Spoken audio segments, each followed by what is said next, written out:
Bismillahirrahmanirrahim. Assalamualaikum warahmatullahi wabarakatuh. Kita lanjutkan pembelajaran kita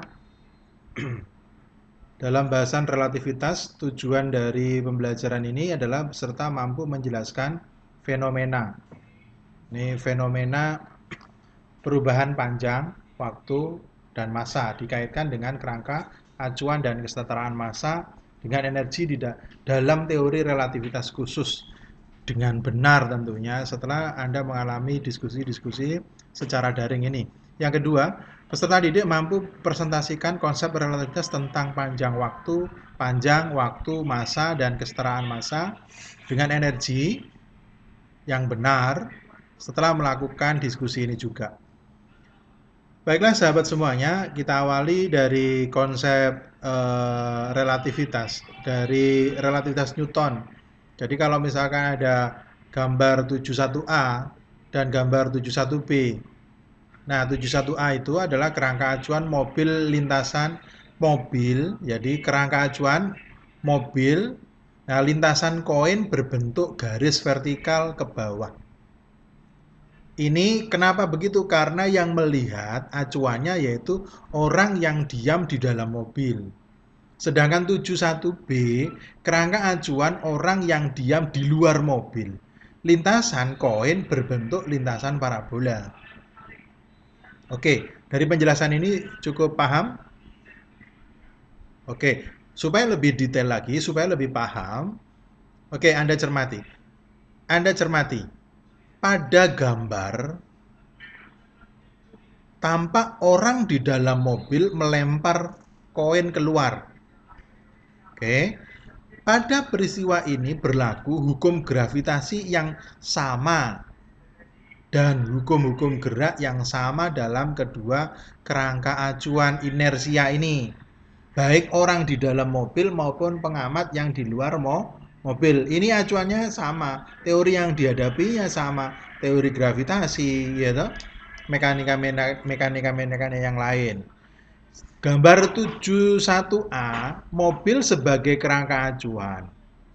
Koin tidak memiliki kecepatan awal horizontal menurut orang di dalam mobil. Koin menempuh lintasan lurus vertikal dan jatuh ke bawah. Jadi kalau misalkan Anda ada di dalam mobil melempar koin, bahasa Anda kan melempar koin. Tapi melemparnya kan dari luar. Kalau Anda melakukan pelemparan ke koin menurut Anda sendiri itu kan cuma jatuh bawah toh, jatuh, yang namanya jatuh mesti ke bawah. Anda lempar itu kan mesti jatuh, begitu, ya kan? Nah itu analisisnya adalah hukum gravitasi saja. Itu menurut pengamat yang diam di dalam mobil. Tapi apa bedanya dengan pengamat yang di luar? Di luar mobil maksud saya. Oke? Orang yang diam di luar mobil sebagai kerangka acuan, koin memiliki kecepatan awal horizontal. Jadi dia bergerak ke sana karena koinnya itu punya kecepatan secara sumbu X, horizontalnya ada. Sehingga bentuknya parabolik. Paham belum? Nah, ini memang perlu energi besar untuk memahami konsep-konsep relativitas ini. Maka nanti di kemudian akan saya bahaskan antara black magic. Oh, saya akan menjelaskan tentang teori black magic. Kenapa? Ada apa dengan santet gitu? Nanti saya jelaskan. Oke. Okay? Transformasi Galileo. Ini konsep dasarnya. Transformasi Galileo ditunjukkan pada gambar 7.2, gambar yang di sebelah ini. Nah, di situ ada titik asal kedua kerangka acuan berhimpit. Selang waktu yang tercatat oleh pengamat S dianggap sama dengan yang ada di S aksen. Selang waktunya, oke, sama. T aksen sama dengan T. Setelah selang waktu T, koordinat titik P, nah koordinat titik P ini, pada kerangka acuan S aksen dinyatakan dengan koordinat pada kerangka acuan S. Jadi menurut S aksen sekarang dilihat menurut S, begitu. Dengan demikian transformasi Galileo untuk koordinat dan waktu dituliskan sebagai berikut. Ini koordinatnya kan sumbu X, Y, Z begitu ya.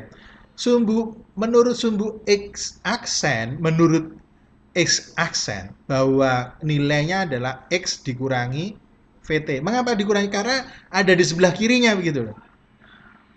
Tapi kalau misalkan ini saya balik, oh, oke, saya hentikan. Kalau saya balik nanti Anda bingung semua. Karena laptopnya juga terbalik nih. Maka X aksen itu sama dengan X min V T. Sedangkan Y aksen tetap. Karena ini kan pergerakan acuannya pada sumbu X. Y aksen tetap, Z aksen tetap. Begitu. Nah, ini kerangka acuannya. Sehingga tadi kira-kira Anda korelasikan dengan jawaban ketika ada orang melempar koin dari dalam mobil. Oke. Ya, dasarnya memang kebingungan dulu. Sengaja saya biarkan dalam kebingungan itu supaya Anda makin paham gitu. Karena ada joke bahwa bingung itu adalah tanda awal Anda mengerti, oh, ya kan? Berarti Anda mulai mengerti. Oke, berikutnya percobaan Michelson-Morley. Percobaan Michelson-Morley dirancang untuk mengukur kecepatan ether menggunakan interferometer. Belepotan ngomongnya. Ether yaitu medium perambatan cahaya yang sehingga dapat sampai ke bumi. Michelson dan Morley ini mengamati pola interferensi yang terjadi. Oke, Anda kan kemarin sudah membahas tentang interferensi. Interferensi, jadi membelok gitu. Kalau misalkan ini cahaya matahari sampai ke bumi mengalami interferensi, mana patahannya, mana belokannya, mana putusnya, gitu kan? Nah, kan tidak ada, jalannya lurus-lurus saja, toh, ya kan? Iya. Nah, ini katanya Morley, kemudian Michelson, ini aneh gitu loh. Ya toh, maka ditelitinya. Sehingga dari konsep ini berarti cahaya itu anggapan bahwa bumi bergerak terhadap ether itu tidak benar. Nah, sebaliknya jika ether diasumsikan bergerak sama-sama dengan bumi juga tidak sesuai. Oleh karena itu menurut Bradley, nah ini ada Bradley, ada Morley, ada Michelson, semuanya bukan orang Jawa. Coba kalau orang Jawa ada Pak Ijo, ada Pak Iman, ada Batman bukan ya, Batman orang Amerika sana ya. Oke, untuk dapat melihat bintang yang berada di atas kepala dengan satu teropong, seseorang harus memasang teropong dengan sudut alfa terhadap arah gerak bumi sehingga tangan alfa nilainya V dibagi C. Kecepatan benda itu dibagi dengan kecepatan cahayanya 3 kali 10 pangkat 8 meter per second. Kesimpulan dari Morley sama Michelson ini, satu, ether tidak ada. Kedua, cahaya merambat tanpa menggunakan medium. Ketiga, kecepatan cahaya sama besar dalam segala arah dan tidak bergantung pada kerangka acuan pengamat. Itu dari Morley dan Michelson. Oke, berikutnya. Postulat Einstein dan teori relativitas khusus. Andai kata ether itu ada, ether dapat dijadikan sebagai kerangka acuan yang tetap. Oleh karena itu, ether tidak ada. Kerangka acuan universal juga tidak ada. Terkait dengan konsep ketidakadaan ether ini, pada tahun 1905, Einstein mengumumkan teori relativitas. Ini gayung bersambut dari Morley tadi. Postulat pertama Einstein dalam teori relativitas, hukum-hukum fisika memiliki bentuk yang sama pada semua kerangka acuan inersial. Adanya postulat ini menepis anggapan tentang kerangka acuan universal. Dan Einstein berhasil membuktikan bahwa sesungguhnya hukum-hukum listrik dan magnet juga berlaku untuk semua kerangka acuan. Jadi kan konsepnya seperti dari analisisnya Morley sama Michelson. Sehingga kan kesimpulannya tidak ada ether. Nah, buktinya apa? Interferensinya lurus-lurus saja. Nah, inilah cikal bakal rumusan-rumusan relativitas Einstein ini. Nah, dari sini maka transformasi Lorentz untuk kecepatannya. Nah, ini transformasinya. Maka relativitasnya Einstein postulat yang pertama itu adalah apa? V aksen ditambah V dibagi 1 plus V kalikan V aksen dibagi dengan C kuadrat. Nah, ini C kuadrat. C kuadratnya inilah yang membuat orang pusing itu. Karena ini konteksnya ada Michelson sama Morley gitu. Nah, oke, bisa dipahami ya, penjumlahan kecepatan relativitas ini penjumlahannya. Nah, sama seperti Anda belajar vektor.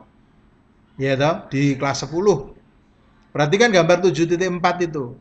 Ya toh, sebuah bola B dilempar oleh A ke arah kecepatannya sama dengan mobil.